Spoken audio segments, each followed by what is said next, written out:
नमस्कार। आज की ऑनलाइन कक्षा में प्यारे बच्चों आप सभी का स्वागत है और हम ऑनलाइन कक्षाएं पढ़ा रहे हैं और इसका नोट्स भी भेजते रहते हैं। आप उन्हें अध्ययन करते रहिए और इस महामारी से, कोरोना की महामारी से अपने आप को सुरक्षित रखिए। आपका होना बहुत ही महत्वपूर्ण है। आप बहुत अपने को महत्वपूर्ण इम्पॉर्टेंट पर्सन समझिए और आपके सगे संबंधी भी बहुत ही महत्वपूर्ण हैं इस देश के लिए, इस विश्व के लिए और हम सब के लिए। हम अपनी कक्षा पे वापस आते हैं। पिछली कक्षा में आपको हम प्रक्रियात्मक समूह और समजाति श्रेणी के विषय में हमने चर्चा की थी।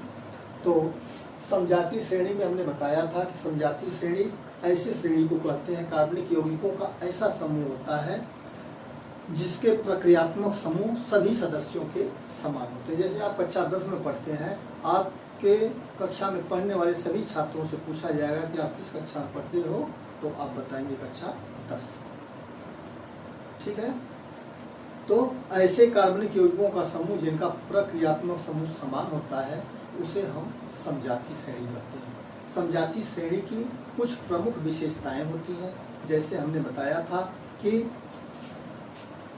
इनका एक सामान्य सूत्र होता है। जैसे एल्केन श्रेणी हमने लिया था। एल्केन श्रेणी उसे कहते हैं जिसके नाम के अंत में एन लगता है। Methane, ethane, propane, butane, pentane, hexane, heptane, माने जिनके नाम के अंत में एन शब्द जुड़ा रहता है उसे एल्केन कहते हैं। तो हमने बताया था कि समजाति श्रेणी के सदस्यों का एक सामान्य सूत्र होता है। जैसे एल्केन श्रेणी का सूत्र CnH2n+2 होता है और n का मान 1 रखेंगे तो हमको मेथेन प्राप्त होगा, n का मान 2 रखेंगे तो एथेन प्राप्त होगा, n का मान आगे थोड़ा सा बढ़ते हैं 3 रखते हैं तो आप रख के देख लीजिएगा, आपको C3H8 प्राप्त होगा जो प्रोपेन का सूत्र है। तो समजाति श्रेणी के सदस्यों का एक सामान्य सूत्र होता है, ये पहली विशेषता है। जैसे मेथेन हमको प्राप्त हुआ, एथेन प्राप्त हुआ, प्रोपेन प्राप्त हुआ। दूसरी विशेषता ये है कि श्रेणी के दो क्रमागत सदस्यों के बीच दूसरी विशेषता CH2 का अंतर होता है।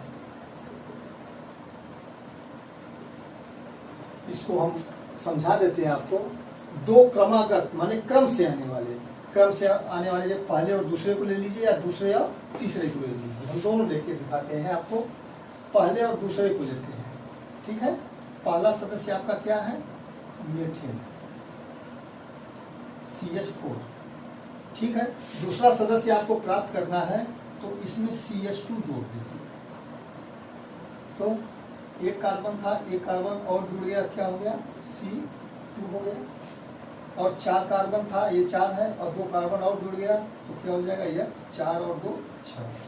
तो मैंने पहले सदस्य में हमने केवल CH2 जोड़ दिया तो हमें दूसरा सदस्य एथेन प्राप्त हो गया। उसी तरह से दूसरे सदस्य में अगर CH2 जोड़ दें तो प्रोपेन प्राप्त हो जाएगा। C2 है, एक C और हो जाएगा, C3 हो जाएगा, H6, 6 और 2 कितना हो जाएगा? 8। ये आपको प्रोपेन प्राप्त हो जाएगा। तो कहने का मतलब कि श्रेणी के क्रमागत सदस्यों के बीच CH2 का अंतर पाया जाता है। पहली विशेषता, इनका एक सामान्य सूत्र होता है। दूसरी विशेषता, श्रेणी के दो क्रमागत सदस्यों के बीच CH2 का अंतर प्राप्त होता है, ठीक है। और तीसरी विशेषता ये होती है कि इनके अणुओं की संख्या अणुभार में वृद्धि के साथ साथ इनके भौतिक गुणों में क्रमिक परिवर्तन होता है।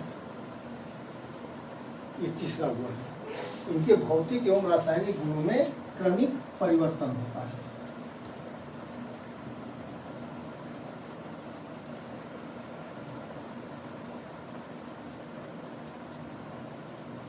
भौतिक एवं रासायनिक गुणों में क्रमिक परिवर्तन होता है। और चौथा गुण क्या है कि इनके गुण एक ही सदस्य के सभी एक ही समूह के सभी सदस्यों के बीच गुणों में एक तरह की समानता पाई जाती है, एक सूचीबद्धता पाई जाती है। तो ये सब विशेषताएं हैं समजातीय श्रेणी की। फिर से हम इसको दोहरा देते हैं कि समजातीय श्रेणी किसे कहते हैं? कार्बनिक यौगिकों का वह समूह जिसके सभी सदस्यों के प्रक्रियात्मक समूह फंक्शनल ग्रुप समान हो, उसे समजातीय श्रेणी कहते हैं। इसकी विशेषता क्या बताएंगे? पहली विशेषता, इनका एक सामान्य सूत्र होता है। दूसरी विशेषता क्या बताएंगे कि दो क्रमागत सदस्यों के बीच कितने का अंतर होता है? CH2 का अंतर होता है। तीसरी विशेषता कि इनके भौतिक और रासायनिक गुणों में क्रमिक परिवर्तन होता है। और चौथी विशेषता यह है कि इस श्रेणी के सभी सदस्यों के गुणों में एक तरह की समानता पाई जाती है। तो आज के लिए बस इतना ही। हम कार्बनिक यौगिकों के नामकरण के विषय में हम अगली कक्षा में चर्चा करेंगे। धन्यवाद।